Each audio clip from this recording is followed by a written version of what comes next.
Good news po sa may mga online loans Pilipinas Loan App or OLP Loan App na currently meron kayo existing loan dito sa OLP. Good news po dahil natatanggal pala yung mga charges dito. So bukod po kasi sa monthly interest ni OLP worth 15% monthly, so meron po siyang additional charges which is tinatawag po itong non-finance charges. So ako talaga nung una hindi ko alam, bali second loan ko na siya nalaman na pwede pala siyang tanggalin. I-share ko po sa inyo step by step on how I did it. Gano'n nga ba siya katagal mag-reflect? Real time ba na magre-respond agad sila? So i-share ko din po sa inyo ngayon na magbabayad din ako ng aking OLP, magre-repay ako sa aking second loan, and i-share ko sa inyo kung magkano yung bagong loan offer nila sa akin for my third loan offer. So sa second loan ko po, na-share ko sa inyo noon sa last video ko regarding OLP, nag-loan ako ng aking second loan na may offer nga po sila na 3,000 pesos. Pili ko po dito is 21 days to pay. So meron akong babayaran sa 21 days to pay sa 3,000, meron akong babayaran dito na 4,050 peso. Actually, 7 days to go pa bago ko siya bayaran sana. Pero nag-decide ako na mag-email nga sa OLP. Loan up lang din yun makikita dito sa may side na ito. Ayan yung pipindutin natin. Nakalagay dito, call us. So, ito yon. And, ayan po, may email sila dito. So, yung pipindutin natin para makapag-generate tayo ng email sa kanila. But before that, yun nga po, no, meron nga po akong babayaran dito ng 4,050 pesos for 21 days. Dito po sa dashboard ng aking OLP, so, makikita natin dito na meron tayong reference number na ito nga po yung kukupihan natin pag nagbabayad tayo. Sa baba nakalagay payment schedule and documents. So, i-view natin tong documents para makita nyo ng very quick lang itong disclosure agreement ni OLP regarding sa mga charges niya and fees niya.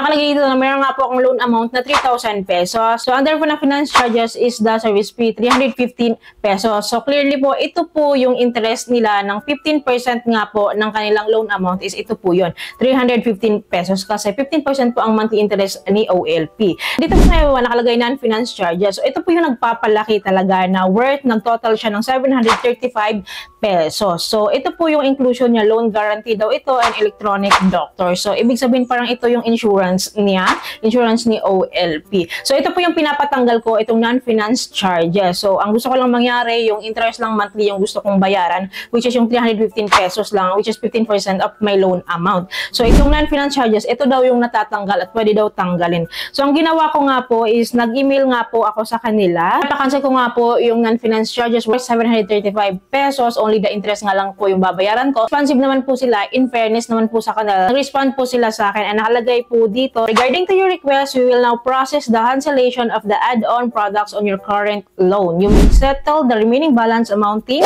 3,315 pesos, which is yun nga po yung nare-request ko. On or before June 30, 2024, kindly use the reference number. Ito nga kasi yung reference number ko na binigay ko sa nila. Ina-explain nila yung insurance na yun. Nakalagay dito, for future reference, we highly encourage you to avail our additional services since it will be a great help for you in times of need. The loan insurance can help you settle your loan in case an unfortunate event happens, or the telemedicine can help you. Explain nila yung insurance na yun, pero yun nga, ginrant din naman yung aking request. Okay, dito sa baba, kindly note that the deduction may not reflect on your loan dashboard. Use this email as a confirmation for your cancellation request. Akin naman, masaya ako kasi may assurance na ito daw yung confirmation na email na yun na sinabi nila, ito nga lang daw yung babayaran ko na lang. Ang 5 days to go na lang is due date ko na dito sa OLP. So, nagbayad ako para makita ko kung talagang mawawala na siya sa dashboard ko and kung legit ba talaga na nare-remove yung non-finance charges. So, ang ginawa ko, pumunta ako ng aking GCash account as usual on how I repay my OLP. So, pumunta ako sa bills.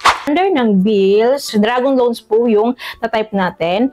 And then, so, pilapan lang natin to dito. So, ang pinilap ko talaga is 3,315 pesos lang. Ito lang, 3,315 as declared sa email nila. Meron siyang charge na 10 pesos sa Dragon Loans na i-add din ko mamaya. So, based lang natin tong reference number. Then, fill up natin tong contact number. Then, yung email is optional naman. Then, next tayo. Confirm lang natin tong mga details dito. And, i-save natin tong resibo. Mahalaga then po, mag-i-email sila sa atin. So, DragonPay na nakalagay sa email. Baka malito kayo na DragonPay yung nag-email. Ako talaga yung nag-i-email regarding this and wala pong problema yun. Pumunta agad ako sa aking OLP app.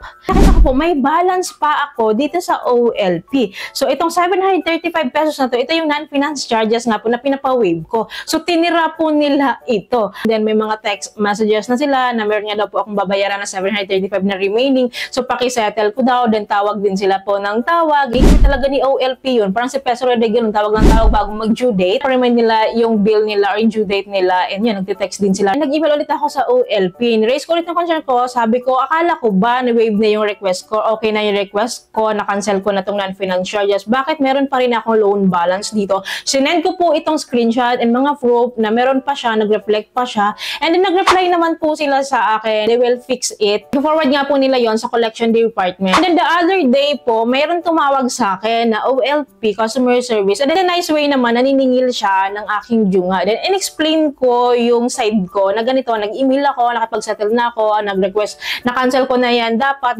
wala na yan kasi meron yung confirmation sa email na galing po sa kanila. Na-waive ko na nga po, na-cancel ko na nga po ito. Antay lang ako talaga na ma-remove na nila kasi nag-email naman na ako. Unresponsive naman yung email sa akin. 2 days to go na, mag-june na ako. So, meron tumawag sa akin sa OLP ulit, collection department ulit nila, pero ibang personal na. In a nice way naman, kinakausap nila ako regarding nga sa aking balance. Explain ko na naman, good thing lang talaga sa OLP customer service is maayos din silang makipag-usap sa mga client nila. Ewan ko lang din ha, sa inyo ha, sa iba sa inyo, kayo ba? So, sa akin naman, okay naman, nakapag-settle naman ako. So, few hours then is, binisit ko ulit yung aking app, nakita ko na po, is settled na siya. And meron akong bagong loan offer na 5,000 pesos. So, third loan offer na nila sa akin, una 1,000 pesos, then 3,000 pesos. Ngayon po, 5,000 pesos yung offer nila sa akin. So, pag ganyan na po kasi yung dashboard ko, ibig pong sabihin, clear na yung billings ko sa kanila. And then, kasabay po nun, nag-text sa akin si OLP, successfully bayad na daw po ako. And then, nag-email po sila sa akin na congratulations daw, I have paid daw my loan sa kanila. So, tuwang-tuwa ako na legit pala, na natatanggal pala ang non-finance charges na yun. Malaking bagay yung 735, malaking bagay yun for 21 days. Diba? Kasi bukod doon, may interest na kasi sila sa akin sa 3,315 pesos. And yung 735 na yun is non-finance charges, additional charges lang yan. So, di ko naman siya kailangan. So, masasabi ko na legit pala. Ako mismo naka-experience na pag-remove dito kung ano yung ginawa ko. Nakita nyo naman yung process ko. So, legit po na na-waive pala talaga itong non-finance charges at natatanggal pala siya. So, ang laking bagay po nun. Pero ang akin lang naman sana, natatanggal or na-waive naman pala yung ganitong non-finance charges. Sana nag-reflect na lang sa app, no? May choice tayo na hindi natin i-avail yun or pwede natin i-waive yun sa mismong app na mismo. Pag nag-withdraw tayo or nag-disburse tayo dito, sana tayo mismo na lang ang magtanggal para hindi tayo mag-email. Ang hassle kasi, mag-email ka, mag-aantay ka, magpa-follow up ka, diba? Kasi kasuhin mo talaga eh. Kung hindi ka matyaga, walang mangyayari sa'yo. Mare-request to cancel talaga yung non-finance charges na or additional charges na yun.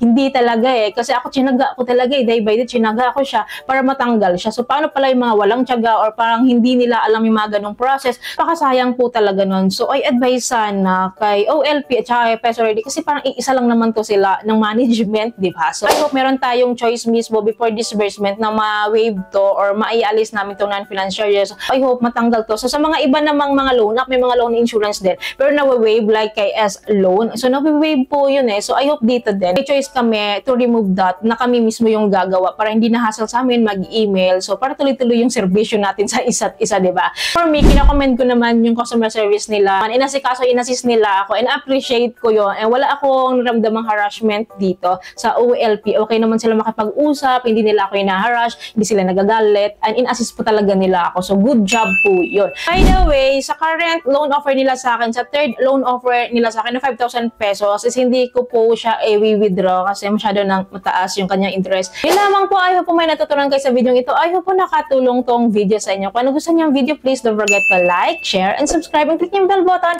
para lahat po ng videos ko is updated po kayo. Thank you po for watching this video. Bye!